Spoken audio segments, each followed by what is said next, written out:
Assalamualaikum warahmatullahi wabarakatuh. Waalaikumsalam warahmatullahi wabarakatuh. Pripun kabari Mbah kakung-kakung? Saya.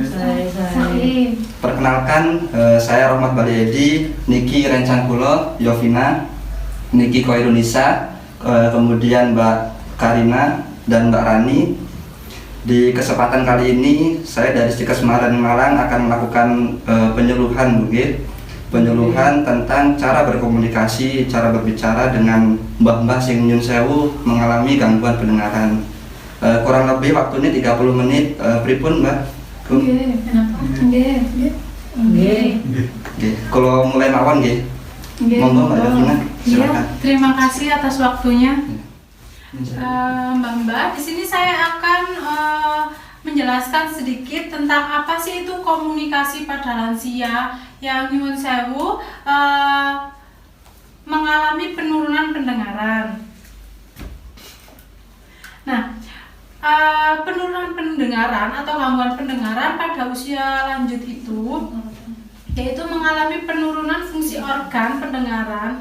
Biasanya itu pada usia 65 sampai 75 tahun yang pendengarannya itu secara perlahan itu menurun akibat proses penuaan seperti itu. Ada pertanyaan? Nggak ada nggih? Ya. Terus kita lanjutkan. Nah, penyebabnya itu apa aja sih? Penyebabnya itu ada, sebenarnya belum pasti kenapa sih kok orang tua itu mengalami penurunan pendengaran, tapi banyak yang menduga, banyak penelitian juga itu semua itu karena faktor usia, terus faktor pola makan, lalu infeksi, dan biasanya bising, biasanya yang nyetel tip-tip itu loh, tip yang keras-keras itu. Nah, itu bisa jadi menyebabkan penurunan pendengaran seperti itu. Terus tanda dan gejalanya itu apa saja? Nah, untuk tanda dan gejalanya itu yang pertama berkurangnya pendengaran dan tanpa disadari oleh kita sendiri atau oleh orang tua itu tidak disadari kalau penurunan pendengaran itu. Terus yang kedua itu suara kayak mendengar suara gemuruh, bergumam gitu loh. Itu. Terus yang ketiga itu sulit mendengarkan pembicaraan. Biasanya orang tua iya nggih tapi nggak ngerti apa yang kita maksud gitu. Terus yang keempat itu biasanya timbul nyeri pada daerah sini telinga. Itu biasanya kalau ada suara itu biasanya timbul nyeri. Soalnya kenapa? Soalnya kan getarannya itu nggak sampai gitu loh. Nah, terus yang terakhir itu berdenging, telinganya itu sering berdenging. Apakah saya kecepatan? Apakah sudah mengerti? Ya. Terus lanjut ya. Nah, pelaksanaannya itu biasanya itu kita pakai alat bantu dengar sama obat-obatan. Nah, biasanya orang tua itu kan banyak yang pakai alat bantu dengar ya sama obat-obatan. Tapi kalau untuk obat-obatan sendiri itu kalau untuk lansia tidak dianjurkan seperti itu. Terus hal yang perlu diperhatikan sebelum berkomunikasi sama lansia itu biasanya memeriksakan alat bantu dengar sama kacamata itu. Nah, biasanya kan kalau orang tua sudah turun pendengarannya, biasanya juga matanya juga menurun. Jadi kita periksakan biar punya alat bantu dengar sama kacamata. Terus kurangi kebisingan. Jadi kebisingan di sekitar kita itu dikurangi biar orang tua itu juga maksudnya biar nyaman juga, biar nggak mengalami penurunan itu tadi. Terus kita juga harus memperhatikan komunikasi sama lansia itu tadi. Terus juga berhadap-hadapan kalau berkomunikasi ya kan, biar maksudnya lansianya juga ngerti kan orangnya kan mengalami penurunan pendengaran. Nah, biasanya tuh kita bicara gitu orangnya itu mengartikan pembicaraan kita lewat bibir kita. Terus itu bicara dengan volume yang normal saja, jangan teriak-teriak. Normal tapi didekatkan ke telinganya.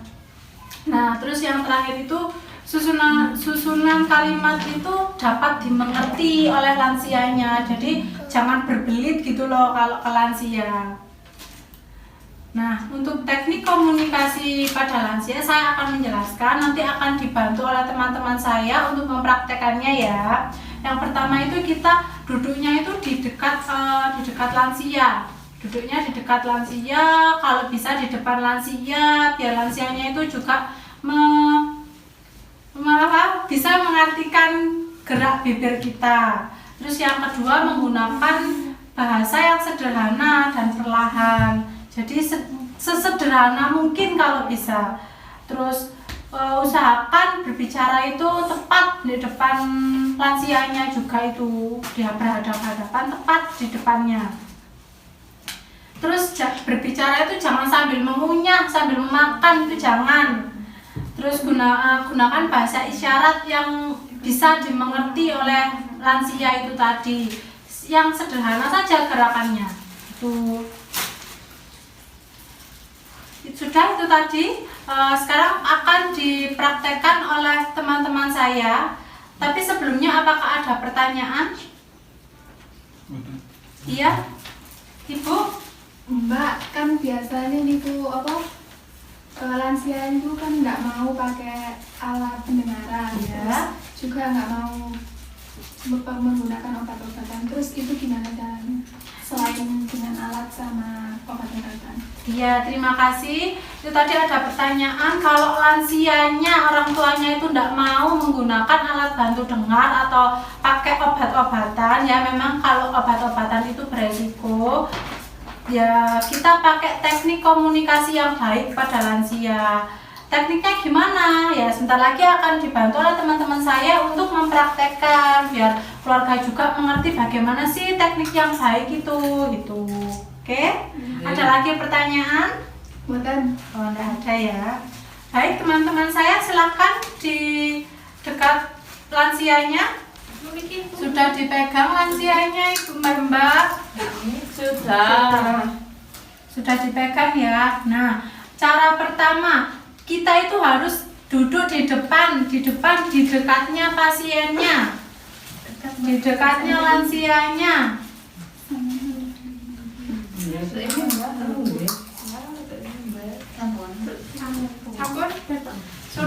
Sudah duduk di depan ya, di depan yang tepat ya. Nah, sudah dekat kan sama lansianya, kita ngomong, kita bicara menggunakan bahasa yang sederhana, pelan-pelan kalau ngomong sama lansia itu, jangan teriak-teriak. Jenengan delok niki. Nek boten kula ngene.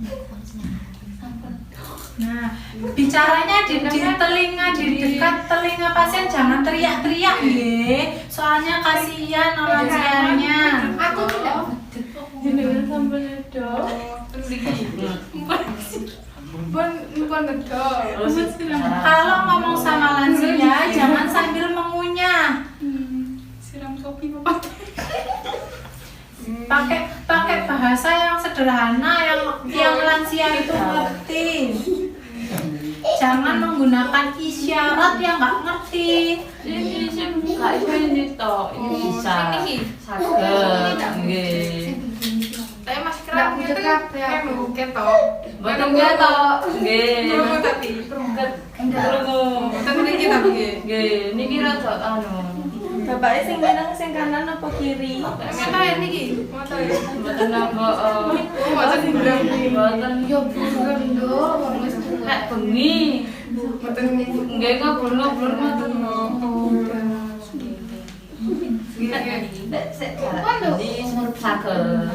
Nggih. Motiro ya lah ado. Bapaknya umur Lumayan. Nggih.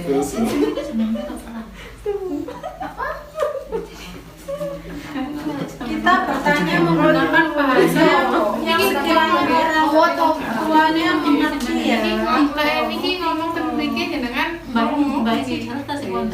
Pripun kabar? Suami dengan tasik wonten bicara. Nggih. Saya Sampai ado ngoten. Nggih. Citet Mbak. Lah delok TV ya kok. Melek ngoten biasa. Sudah ya, sampun nggih Mbah-mbah, Mas-mas, Mbah-mbah. Nggih. Itu tadi teknik atau cara komunikasi pada lansia yang mengalami penurunan pendengaran. Jadi saya akan kembalikan lagi kepada Mas Bali untuk memimpin jalannya acara kita. Kepada Mas Bali. Monggo tepuk tangannya dong. Diharapkan dari pihak keluarga juga menggunakan teknik itu di rumah ya, agar tidak terjadi miskomunikasi sesama lansia. Seperti itu. Ya mudah-mudahan bermanfaat. Mbak-mbak sehat sedoyo nggih. Nggih, amin. Nggih. Kula akhiri wassalamualaikum warahmatullahi wabarakatuh. Waalaikumsalam warahmatullahi wabarakatuh.